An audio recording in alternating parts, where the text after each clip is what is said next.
Ever wish for a safe place to have conversations that need to be had?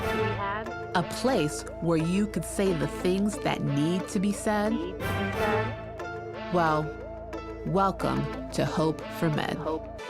This is Hope for Med, new day for Med, for us, by us, and just for us. This is Hope for Med, this is Hope for Med, new day for Med, for us, by us, and just for us. This is Hope for Med. Hi, everyone. Welcome back to the Hope for Med podcast with me, Dr. JB.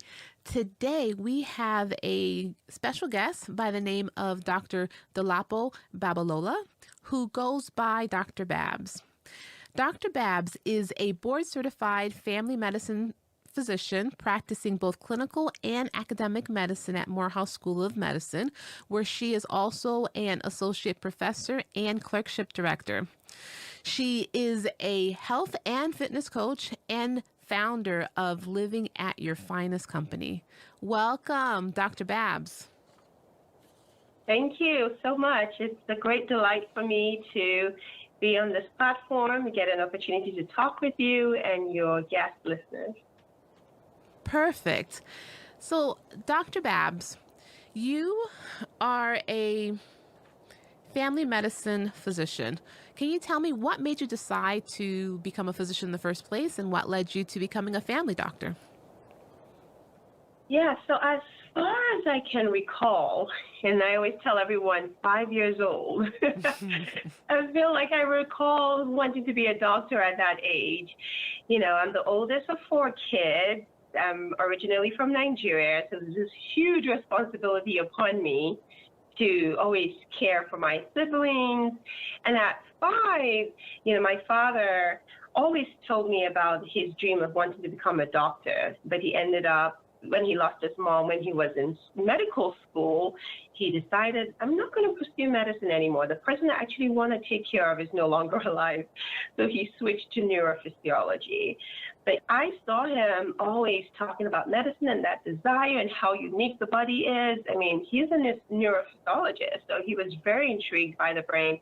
And I started growing that interest. So my interest also was busted when my younger brother, the youngest in my home, was ill. And I recall in Nigeria, sometimes you get medications from the pharmacy.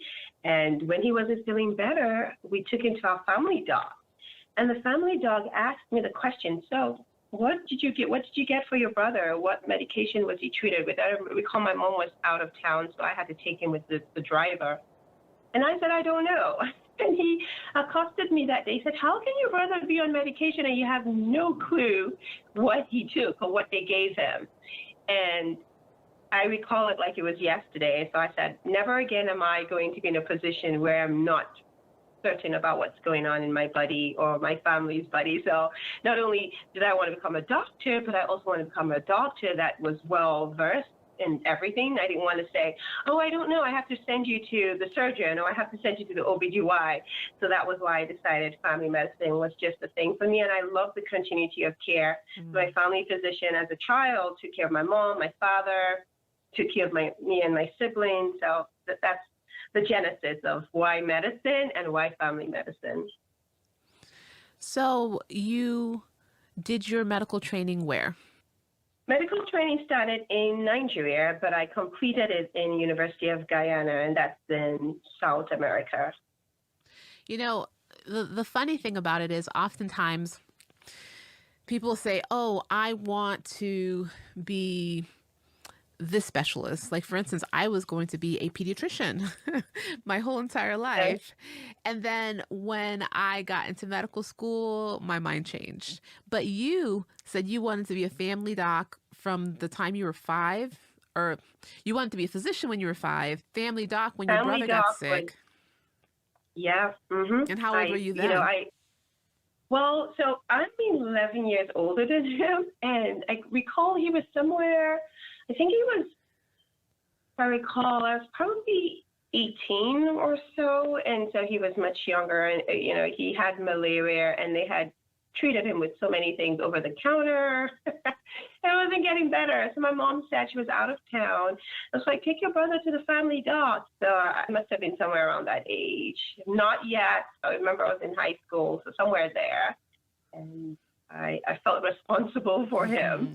And it's funny because when I now got into medical school, just like you said, you wanted to be a pediatrician and you ended up doing emergency medicine, I got kind of, drilled a little because I was like, oh my goodness, I love peds. I love OB. I love, the only thing I knew is I didn't want to do surgical procedures, right? Mm-hmm. So I actually started off doing psychiatry because I connected with my patients so well. But then in the middle of it, I was like, no, I missed my stethoscope. I need to do a lot more. Mm. So, it's amazing how our journeys take us, through different parts. But there's never been a dull moment in family medicine. So I was really grateful that I was able to change my path to my original love, which was family medicine. Mm-hmm. And one of the greatest things about family medicine is that you actually do get to partake in all of those things that you really enjoyed when you were in medical school, right? Yeah. Because you see people of all ages as a family doc. Yeah. Diaper to diaper. Exactly. I like that. Diaper to diaper. Yeah. But I take it you do not deliver babies. Well, I used to. When I graduated initially, I had all that passion for delivering baby, and that's the beauty of family medicine. There's different facets, and you can take it as far as you want to. So when I graduated from residency, I was part of the maternal child health division. So yes, I delivered babies. I did circumcision, newborn exam, and I did it for about 5 years. And I was like, you know what? I think I want to focus on a little bit more of the academic medicine and the continuity of care. So yeah, I don't deliver anymore, but I did do that for a minute. Okay. And so you went to, you said University of Guyana for medical school? Yes. Okay. And then what happened after that? So right after I graduated from medical school, I went back to my country, Nigeria, because I was so homesick. And I wanted to pursue what we call our internship. It's called internship for anyone trained outside of the U.S., where you spend 1 year. Some other countries will do 2, but I spent a year in Nigeria, it was a whole year. So we had to spend I think it was 2 to 3 months in each division. So like in surgery, we spent a few months just training again, brushing up those skills we learned in medical school. So it's like an intern year of residency, pretty much. So I did that. I spent a year of that, and then I came to the United States to pursue residency. Okay. And so when you came to the U.S., or even when you were in Guyana, did you have to do the USMLEs? Well, there was an option. Any international medical graduate has the opportunity to take those exams before coming, but I didn't do that. So I waited till I came to the U.S. to take those exams, and once I was ECMG certified, then I applied for residency. Okay, perfect. And then currently you are in Georgia, is that correct? Yes, I am. Atlanta, Georgia. You said Atlanta? Yes, Atlanta, Georgia. ATL, yes. And so is that where you moved directly from Nigeria straight to Atlanta? Yes, I moved here directly. So my fiancé, now my husband, was in Atlanta at the time. And I always joke with him. I'm like, I'm so glad you selected Atlanta because it's just the best for me. The weather is tropical. It's similar to Nigeria weather. The snow, as you might have already heard, we don't have enough snow. And when we have the little snow, then we all freak out. So, exactly. This is all I know. Atlanta is all I know. And I settled down here. I got residency here and just stayed working here. And currently you're working where? So I work at Morehouse School of Medicine, as you alluded to in my bio. I was to say professor there. I love academic medicine, clinical medicine. I'm also the clerkship director. And I've been here actually for 14 years. I feel like, wow, is that possible? But yeah, it's been a joy just staying at Morehouse. I knew that I was interested in academic medicine. I guess, my upbringing, I guess some genes that I might have inherited from my dad, seeing how he graded his student sheets and just impacting knowledge. So I stayed on, and I've been through different divisions, as I mentioned, maternal child health. I did some delivery for a while, did some research, and now in medical student education. Perfect. And so you're also a mom? Yes, I'm a mom of three bundles of joy. I always call them Energizer bunnies, but yes, I am. And how was that transition into motherhood for you? Well, it's been a journey. It's every day evolving and learning to get better, right? I'm a lifelong learner. I've always been. And I always want to be better at what I do. Even when I'm failing at it, I know there's opportunity for improvement. So, when I completed my first year, that's when I had my first child. First year of residency. So I had my first child. My 3 kids are 3 years apart, and I'm so glad that it worked out that way. So it's been 3 years to figure out one child. And then when that firstborn was so clingy, I was like, I need company. She wouldn't want to come home with my husband and I. was like, okay. Or when she wanted us to be her playmate 24/7, I'm like, okay, no, this is not going to work. You need a sibling. And so, thank God we were able to have another child. And, that's how it's been. So I've learned over the years, it's joy. It's a lot of joy. You learn. They say that being a parent is not for the weak. So learning off of my kids, and I've read a lot of books on parenting. My faith has helped me. My husband, we just, do everything that we can to make it a peaceful environment as much as we can. So it's been fun. There are some tough parts, not knowing what to do. And like I said, a lifelong learner, I know how to ask questions from people ahead of me. Even my patients teach me some skills, parental skills, the older ones, because I have several generations. I have like great grandparents, so I learn from them. Just hearing people's experiences, I know what not to do and what to do. So it's been a journey, but I'm grateful. I'm especially grateful that they're at least 3 years spaced apart, and I've taught them, and I'm still teaching them to be equipped on their own, right? So that, they say if you want someone to excel, teach them how to fish and not just provide fish for them all the time. So that's my concept, and my kids know that. So we have lots of fun time together. They are as adventurous as I am and my husband. So that does keep us busy, but we've learned how to balance, and we're still working. We're a work in progress. And I understand that with your first child, was there a health scare? Oh, yeah. Well, with my second child, actually. My second child, and that's all part of balancing, right? I had to learn that the hard way. So, just right after having a first child, she was very interesting. And I tell her to today, her nickname is Sunshine. But man, was she far from sunshine. She was always, she was just clingy. I guess that's the only child for 3 years, very clingy and spoiled, if I would say. And, we waited to have kids, so I guess we were all just daunting over her.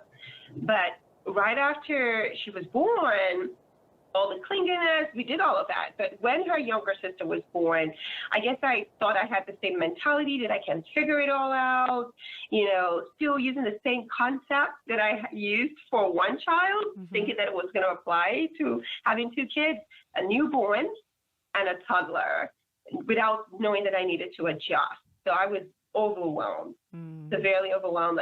I say that I have OCD, and I have this type A personality, and really wanted everything to be perfect, And so I burnt out. I burnt out by my own doing. And so the health scare was, I was having the worst headache ever. It was shortly a week after I had my second child. And I was like, I'm just sleep deprived. That's all it is. But then it just kept getting worse. And because I was nursing, I didn't want to take any medication. But I was so glad that by the 4th day of having the worst headache ever, I had an intuition to check my blood pressure. And I've never had problems with my blood pressure. So I'm just so glad that I even thought about it. Mm. And I checked my blood pressure, and it was 220 over 120. And I was like, I freaked out. I was like, oh my gosh, I'm going to die. I just had a newborn baby. What am I going to do? Mm-hmm. Well, the next thing was to go to the emergency room. And thank God for emergency doctors like you, right? There was one that, emergency doctors are the best. I love you guys. So, I mean, they did all the blood work, because there's potential of having eclampsia even after a baby, within 7 days or so. So they're thinking that maybe that was what it was, even though I didn't have it during pregnancy. But all of that was negative, and they had to do a head CT. That was negative. It took quite a bit of medication to get my blood pressure down, but it still was high. And I recall the doctor sitting by my bedside and telling me, you know what, whatever is stressing you, because everything is normal, we can't find any abnormality. Although this high blood pressure could lead to a stroke, you're not there yet. So you need to de-stress. And I was wondering, how does he know I'm stressed? Where did that come from? And I recall saying something when they were writing me to get my head CT. I mentioned, why are you doing a head CT now? Don't you want to wait on all the blood work for us to be negative? I mean, I was following the sequence, the path, because all I was thinking was insurance. Was it going to cover the head CT? So he probably, I don't know, maybe there was some sense in my voice that I was just hyperactive and just nervous and stressed about bills and all of that all together while I was having the worst headache of my life. And that was what I had to learn, that it was stress. I was so stressed that my cortisol level was shooting up and causing all sorts of internal havoc. And over the 3 months, I had to learn to de-stress. At that time, I actually wrote a book because I was journaling. The journaling helped me tremendously. I was journaling my thoughts, what I was going through as a mother of two, and I ended up turning it into a book because it was such a relief. It was such a relieving factor for me. And I started walking, I lost some weight, I started eating better. So the medication I was on didn't even do the trick. It was the lifestyle improvements that helped. So that was what I did. Wow. So were you still in residency at that point, or had you finished residency?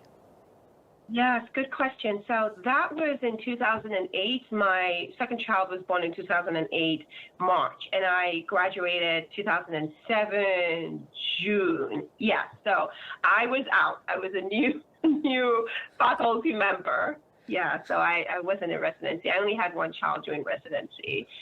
That first year out of residency is such a steep learning curve, right? And so oftentimes people think, oh yeah, I got through residency, I'm good, I'm set. And you don't realize that you are about to go through this terrifying period in your life when you are no longer under the wing of your supervising attending, right? Your decisions hold, your decisions stand, and you have to be the final say. And that's terrifying. Yeah, you're absolutely right. It was terrifying because I had to make decisions on my own. There was no one to cross check with, right? Mm-hmm. And having my own family, growing family, and I just couldn't figure out what was going on. I thought it was going to be the best time of my life out of residency. This is all me now. But I realized that in our journey in life as professionals, or whatever profession you're in, that it's a learning curve. Every experience is a new experience, and you have to learn how to adjust and cope. Because if you don't do that, then that's where the increased stress comes in. Mm-hmm. Mm-hmm. And so you are a new graduate, first year attending.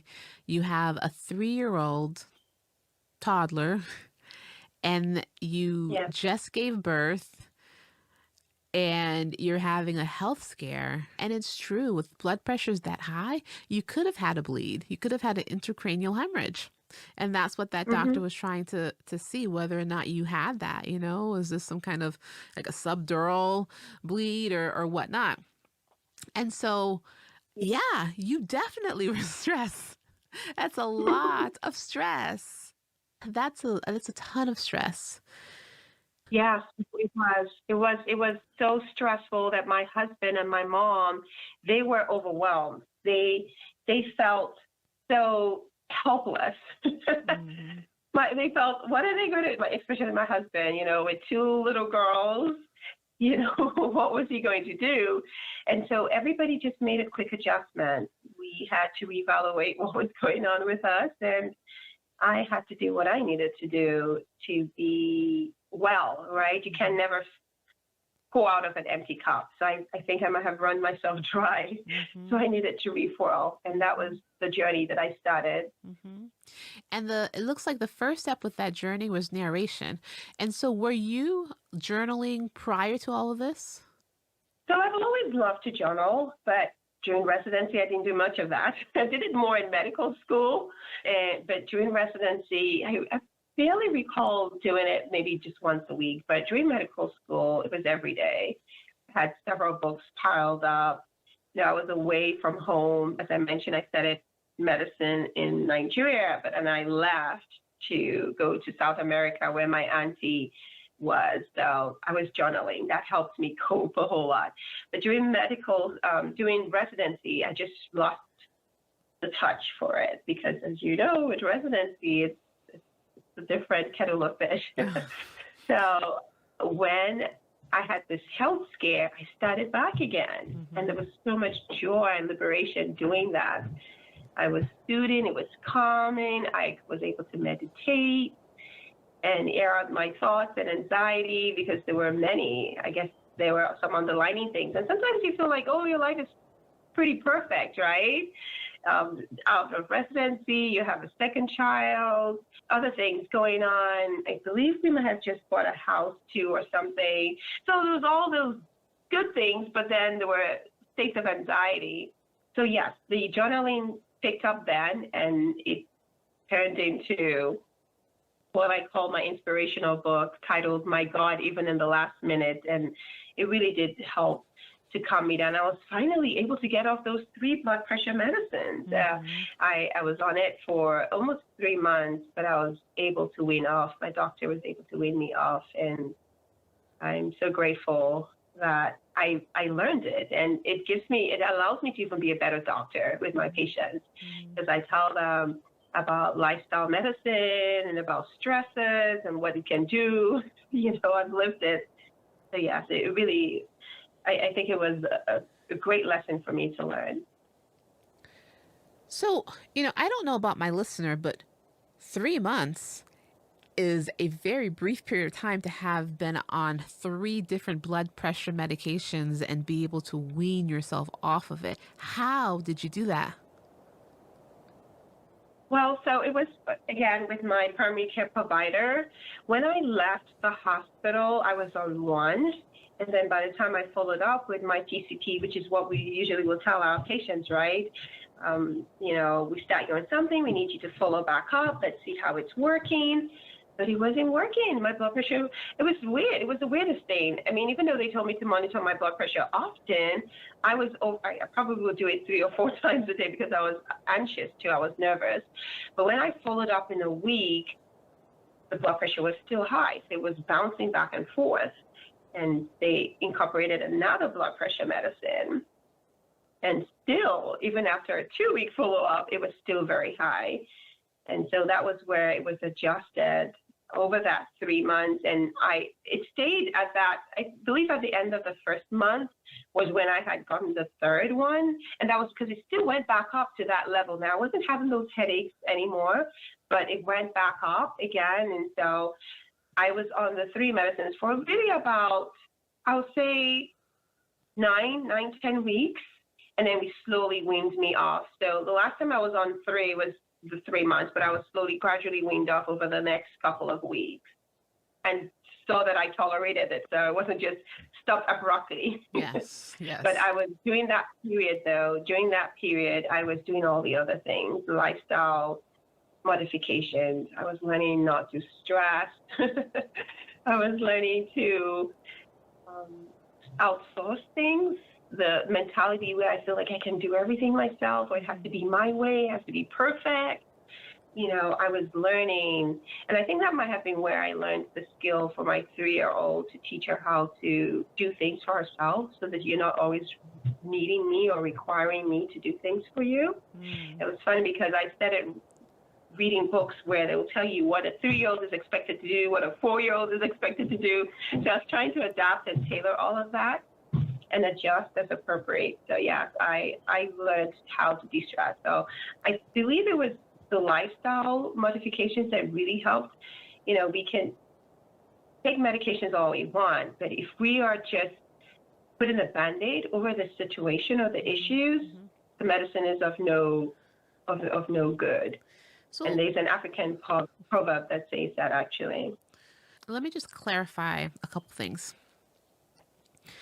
During these 3 months, did you stop being a mother? Oh no. No. Okay. All right. So that stayed the same. Did you being quit? a mother? No. So Did I quit? you're still a mother of two children. Okay. Did you stop being a physician? No, I did go No. back to work. So I was on maternity leave right? Because it was just a week after I had my second child that this all happened. And I was out for about 6 to 8 weeks. So I did go back to work. And no, I didn't stop. You didn't stop. Okay. Still All had right. to. All right. I'm just trying to clarify. I'm just trying to clarify some things. All right. So you continued being a mom of 2. You continued working. Did you sell your house? No. Okay. I mean, these are silly questions. I know. But what I'm trying to get at is you were able to do these changes despite still having some of those big life stressors still in your life, right? You were still fresh out of residency, graduate. You're able to take 3 months off work, and then you had to go back? Yes, it was, I believe it was about 8 weeks. It was my youngest child that I took the whole 3 months. So yeah, the first child was 4 weeks. The second child was 8 weeks. And then the third child was 12 weeks. I took the whole time off. But no, life didn't stop. But I had to learn to adjust my life to my current situation. Exactly. So that's the caveat there. Adjusted to my current situation and, ask for help, do all those necessary things, fill my cup, all those things, self-care. So there was a lot of things that went into making it doable and not to burn out on the second time. Yeah, because, oftentimes people will say, I'm too busy. I'm too busy to engage in any activity of self-care, or I have so many things on my plate, I just can't do it. That's not my life. But you were able to carve out that time. There's still only 24 hours in the day, right? Yeah. But by offloading, by asking for help, you were able to carve out time to be able to take care of you, take care of your health. Yeah, absolutely. I mean, life taught me the hard way, and I needed to listen, right? I had a choice. Did I want to die young? Or did I want to find ways to make it possible or feasible to care for myself and my family? And it was the latter. I wanted to live, and I knew that there was a way to do that.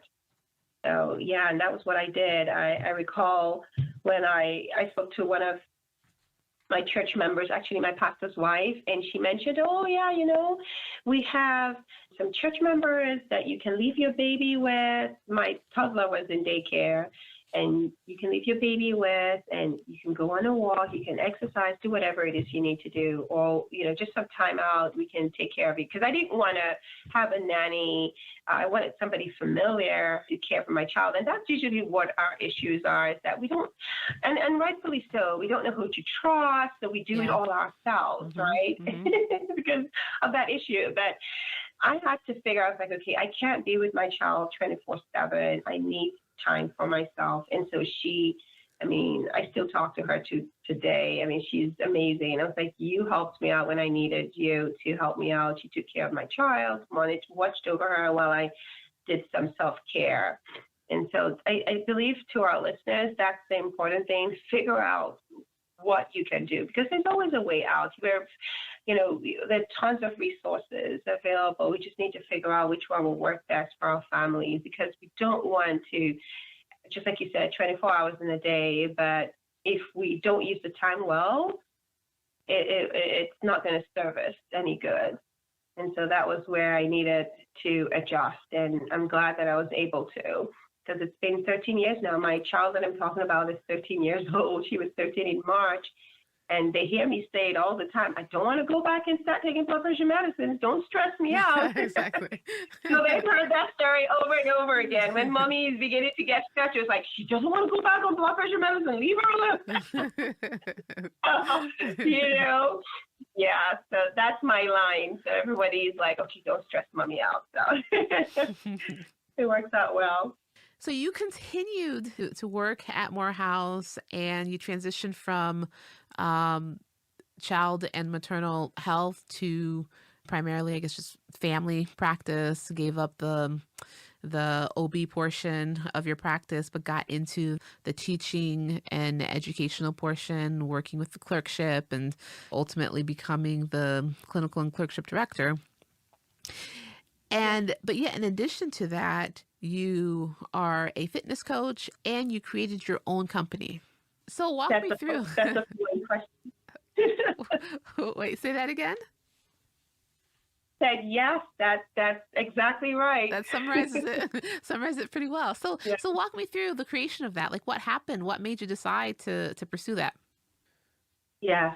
So I've always had a passion for just preventative medicine. Let's put it that way.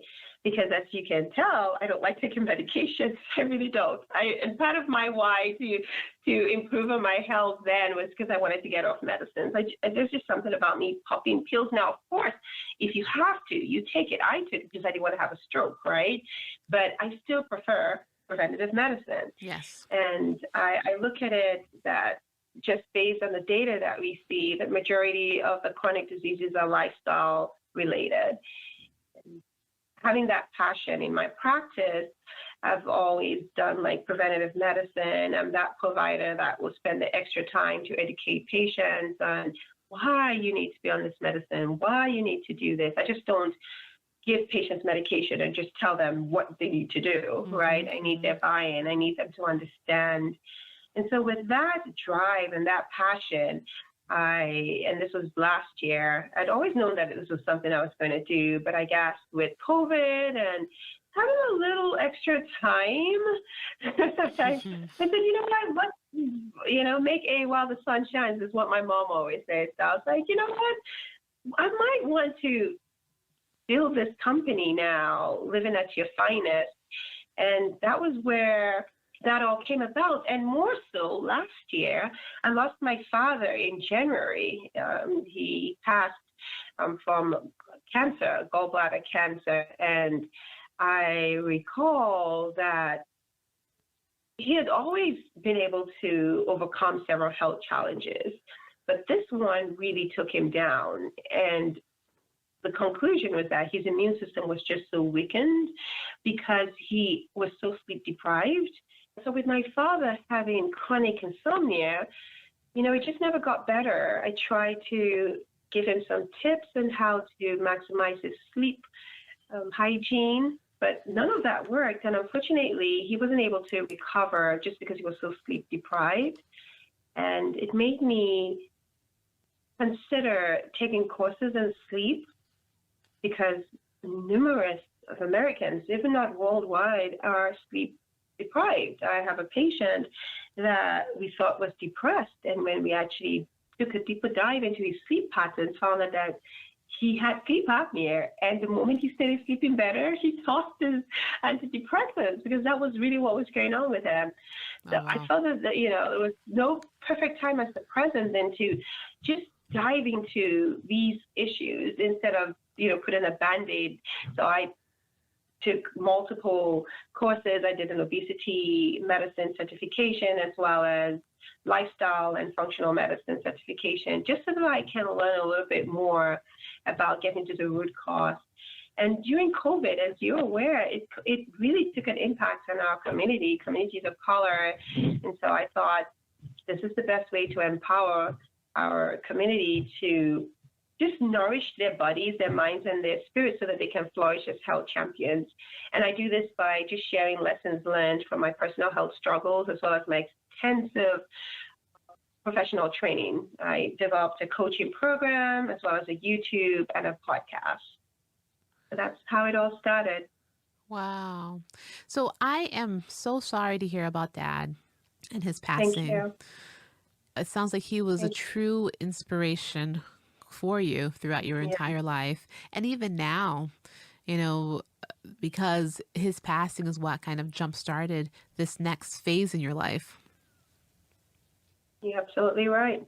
You're absolutely right. And, you know, interestingly enough, this is in addition to everything you're doing currently, correct? Yes, it is. So are you able to sleep yourself? That's a good one. And I like that question because you're keeping it real. Yes. You know what? Truth be told, love all that I'm doing, but I've had to make some adjustments. I'm like, you're talking about sleep, you've done all this training, but yet you're burning the midnight candle to develop all these programs, to put this podcast out and all of that. Yeah, well, you know what? As I said, I am a work in progress. I'm not perfect. Of course, you know, and nobody is. Nobody's perfect. And nobody is. You're absolutely right. But you know what? What I like about me, though, is I know how to be honest with myself, and we keep ourselves accountable in my house. So my husband goes, "Are you living at your finest at this point? Why are you still up? You're supposed to get, you know, the recommended hours of sleep is 7 to 9. And so, like, you need to be up at this time, and you're still awake." So, yeah, we check on each other, and that keeps me in check. So, yeah, when I started building the business, it did take some time, and I've had to adjust just because my body knows how to tell me that it's sleep deprived. I'm like the worst when I wake up. I'm not sound, and I can't do that to my patients, right? I need to be sound for my patients, for myself, for my kids, my family. I just really learned what things to drop. So even though I say I have these things, I don't do them all at the same time. It does not all happen at the same time. It's not possible. It's not feasible. I believe as women, strong women, we can, or a professional, you can do what you need to do. You can do all things, but you can't do it at the same time. There's a season for everything. So that's what I've adapted. I've learned to let go of some things and pick it up another time when the time is right. And the fear that opportunity would not come again, I think I've learned to get rid of that fear, because there's tons of opportunities. There are tons of opportunities. If it's the right one for me, it will cycle right back to me. So that's how I've been able to handle. And so even though I say I do all these things, I am adventurous. And I tend to, meditation has helped me not to want to do everything that I want to do, to be calm and let go and let be. So that helps keep me in check. Yeah, and it sounds like you've been here before, right? Because there was that time after your second child when you had all the stress, and you realized that you needed to let go and delegate and hold on to the things that you found the most important, like your self-care, that allowed you to get off these medications in a mere months and then continue to blossom. And so here we are. So, you know, kind of circling back around. Your life is expanding. You have even more passions. Your children are growing up. They're becoming more independent. And you have these businesses that you've created that are needed. And the question is, how am I going to be able to do these additional things while not losing sight of myself and my self-care and the other responsibilities that I have? Yeah, and that's always the question for every individual. You know, we're multi-talented, multi-passionate, so trying to figure out how to balance And, for a while, we've always heard balance. How do you balance? But I think it's harmonize. That's the word I like to use. How do I harmonize it? Because there might not really be a balance. Some things are going to be off.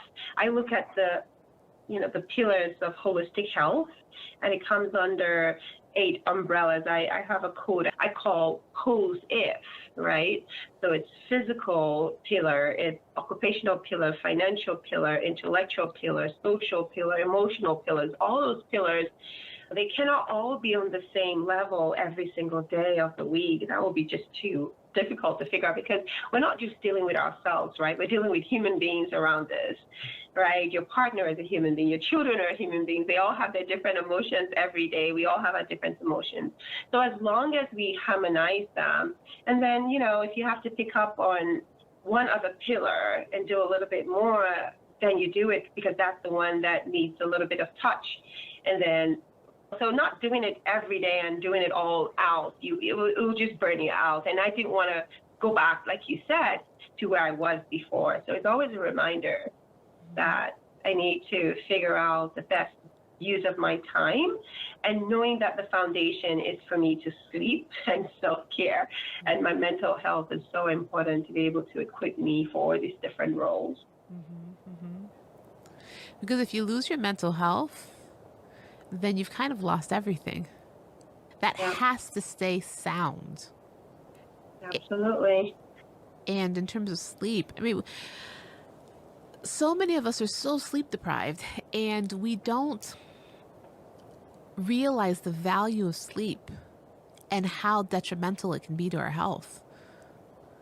When they talk about immunosuppressive agents, talking about chemotherapy and diabetes and whatnot, sleep needs to be added to that list. Oh, yes. It should be one of the vitals. We need to make it one of the vitals. I mean, I know that in the clinics where, just like they added pain to the vitals, remember, it just used to be blood pressure and all of that, and then they added pain. I really agree. I believe, and I'm hoping that sleep will be added, where we check off for not just the quality, the quantity, but the quality of sleep. Yep. That's what I was going to add. I was like, quality, because you could, you could take medication and make you go to sleep, but you don't feel rested. Right, exactly. So quality matters. Yes, absolutely.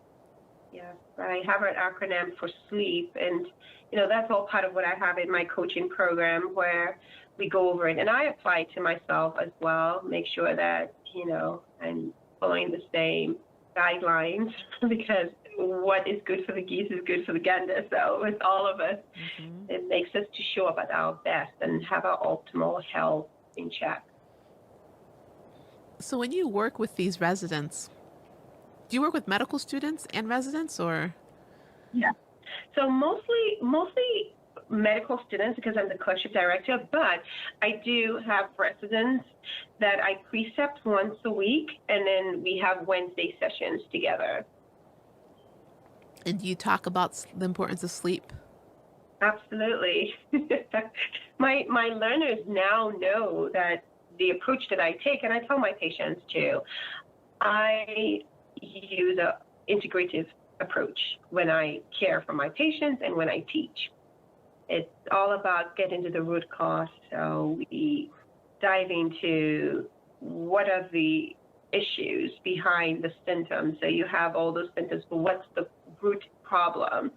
And yes, so we talk, and I talk not just to them for their approach to their patient, but as individuals, as not even just as doctors, but individuals, because it makes a difference.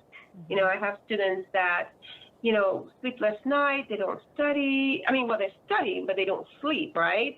And then they don't perform as well, and not understanding what the issue is. And it's the brain and not being rested, or if they, just not being able to self-regulate. And that's because you have all those high cortisol levels, lack of sleep. So we dive into that, because as I mentioned, I've taken a few courses on sleep just to understand it a whole lot better, so I can help myself and my community.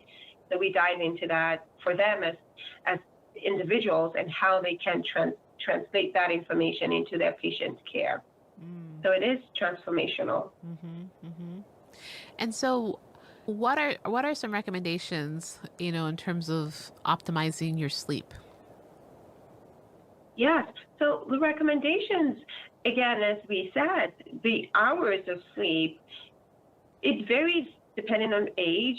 The younger kid, the golden rule that we say 10 by 10. So if you're 10, you're supposed to be at least 10 hours. And, as you get into teenage years, it's 8 to 10. Now, for adults, young adults and older, it's 7 to 9, but it matters about the quality. So it's not just the number of hours of sleep. So I have an acronym, the sleep, which, the S is set up your environment. Excuse me. So how do you set up your environment? A lot of times, and I'm guilty of this, I've definitely learned a lot now, so I'm doing better, is how do I want my my bedroom to look like? Am I going to have school lights on? Am I going to have the TV on? Am I going to have electronics? So all those things, you really need to cut them down because it affects the melatonin. That's the hormone that helps us to sleep. So cut those down, set up your environment so that you can increase that melatonin, your body's natural melatonin. You have to get, all those TVs on, blue lights, cut back on them. Electronics, the recommendation is at least 1 to 2 hours before bedtime. We're also talk about things that we drink. So what are we drinking? Like people that take a lot of caffeine, if you're having caffeine about 6 p.m., that's not good. It does take about how many hours? It needs to be, the half-life is about 8 or so. So your last caffeine drink really should be about 2 p.m. just because of how long it stays in the body. If you take it at 6, it's still going to be in your body. So, it's really going to get you all riled up. There are other things we talk about, your bed.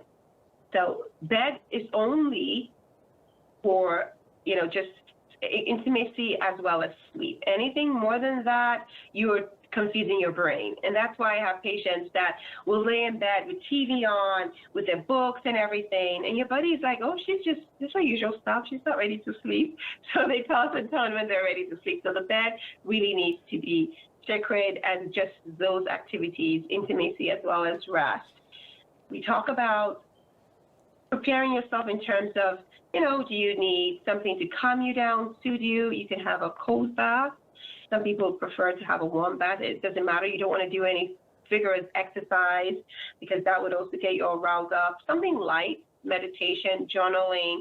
So activities that would get you all ready for bed. So there are tons of those things that we talk about. And we also talk about things during the day that you can do that would prepare you. So all these activities is put together nicely where patients identify, or would I say clients identify, what are those things that they're doing. Sometimes they don't even know that they're doing anything wrong, but how do you, balance it? And how do we eliminate the things? A lot of the ease and the sleep is eliminate, lay the foundation and all of that. And P is the prioritize. So prioritize your sleep. Put it on your calendar. I have it on my phone now. It actually rings when it's time to start winding down. I take a caramel tea to calm me down. Lavender tea also works. The essential oils just to get, because a lot of us have this fast-paced mind. It doesn't want to slow down at all. You're like, oh, I have this thing to do. I want to finish it before I go to bed. But I prioritize my sleep. And again, there's some days where you're traveling and it's not all the time, but as long as we don't make it a perpetual problem where we're always not sleeping, that's where it affects us tremendously. And, there are times where we used to think we could always catch up on sleep, but studies show that there's no such thing. Your brain is not able to restore itself. Your immune system is not able to do that if you don't get that sleep for the day. And that's why, with kids, babies, they always have to have their naps because for them to store the memory, it has to be done within a certain period of time. Now, we can do it at the end of the 24 hours, but for kids, they need to have their rest at a certain age, at least 2 or 3 times a day. So those are some things that we talk about that really help to optimize sleep health. And what about for healthcare workers and people of other professions that don't have irregular schedules? So if they can't go to bed at the same time, how do you optimize sleep with them? Yeah, you're right. I mean, it's really doing the best that you can and figuring out what are those pockets where you can actually sleep, at least if you're doing more sleep on those days where you can, versus, not even making an effort. So I know that there are some that work at night, nocturnal. I don't know what you're an emergency room doctor too. I don't know what your hours are like, or if you, like some of my friends, that they work at night, but then during the day, then they make sure that they get their 7 hours. It's better to get it at night, but again, you have to provide for your family, you have your career, as long as you still get it. There has been some thought as well as studies that say getting your sleep between 10 p.m. and 12 midnight is really the better time, because that's where your melatonin is the highest, and then you get that REM sleep and all those deep sleep that helps with your memory. But if that's not possible, it doesn't mean that you still lose it if you still get your sleep at a certain time. So what we recommend is using the same principles, but just knowing that it shifts to a different time. Now, if you can change your job, which I think is not realistic, because, you still need people to work at night, right? Everyone can just shut down at night. But just making sure that you still apply those same principles. So let's say you get off work, you go straight home, you have your place prepared for your sleep, you block out noise, do all the things that will enable you to at least get that number of hours of sleep. Because if you don't do that, you could be surviving, but you're not working at your optimal best. So that's really what we do. And the course that I took, we actually sit down and do, it takes about an hour to kind of modify people's schedule and figure out where they can, add on a little bit more hours. Some people take naps during the day, even though it's not recommended. It's still, if you don't have an option of getting a full 7 hours, some places it is possible to be able to do that, and it will still help. Yeah, I think in terms of putting our wellness central, we can't lose sight of sleep and its important role in our health, both mental and physical well-being. And it probably does take looking at your schedule and planning sleep, just like you can plan other things in your life. Planning, when you're going to go exercise. If you don't plan it, it's not going to happen, right? And so setting your alarm clock like you've done in terms of, okay, this is when I'm going to start winding down and getting ready for bed. And again, working with your schedule. If you work as an emergency medicine doc or in another setting that's open 24/7, it's open 24/7. That means that there are people that are going to have to be awake throughout the night to take care of people when they come in and see you. And those people are not going to be able to go to bed between the hours of 10 and 12 like it might be recommended. But there are things that can be done with their schedule that can make it a little bit more feasible for them to stay healthy, especially you mentioned about the emergency room. My hours are all over the place. And so sometimes in the early doc, sometimes in the middle doc, sometimes in the overnight doc. And if that is your life, if that's your reality, then working with your scheduler to facilitate so that you kind of goes along with your circadian rhythm, right? So, okay, then let me have X amount of shifts as the early doc, and then transition to X amount of shifts as the middle doc, and then transition to X amount of shifts as overnight doc. And then I can set my schedule, right, to be like, okay, so on days when I'm the overnight doc, this is what I'm going to do. On days when I'm the AM doc, this is what I'm going to do, and kind of just have like a gradual transition so that your body has time to adjust, versus what happens more times than not is, 2 nights I'm the morning doc, then one night I'm the overnight doc, and then I have like a day off, then I go back to morning, and you're kind of flip-flopping, and that's so detrimental to your health. Yeah, absolutely. You're correct. They say that failing to prepare is preparing to fail. So being very strategic about what we do definitely helps a whole lot. So, there are things that just have to happen in terms of, jobs and things like that. But if we adjust our schedule and we're very strategic about it, then it can help with the transition that our body needs to live at its optimal health. And of course, to reduce those stresses that goes on, and also to just help our community, because the way we show up better when we're well rested. Yes, indeed. Mm-hmm. So, Dr. Babs, we are nearing the end of our time together. This has gone by so fast. And so, with that being said, I do have 2 questions for you. Okay. Number 1, if my listener wanted to get in touch with you and learn more about what you do, how can they do that? Yes, I would love to hear from your listeners. I can be reached at livingatyourfinest.com. So that's my website.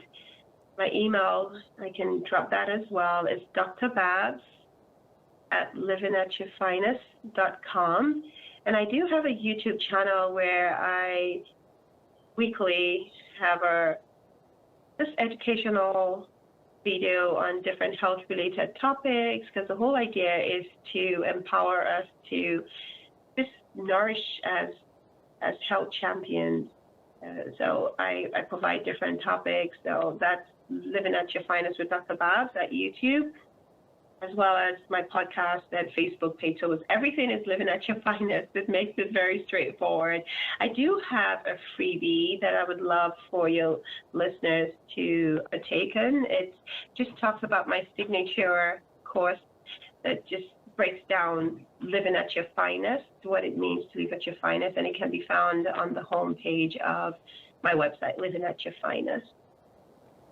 All right, perfect. And then the second question is, do you have any words of advice that you would like to leave my listener? Yes. So the word of advice I would like to leave your listeners, and thank you, listeners, for hanging in. And I've enjoyed speaking with you, Dr. JB. Thank you for this opportunity.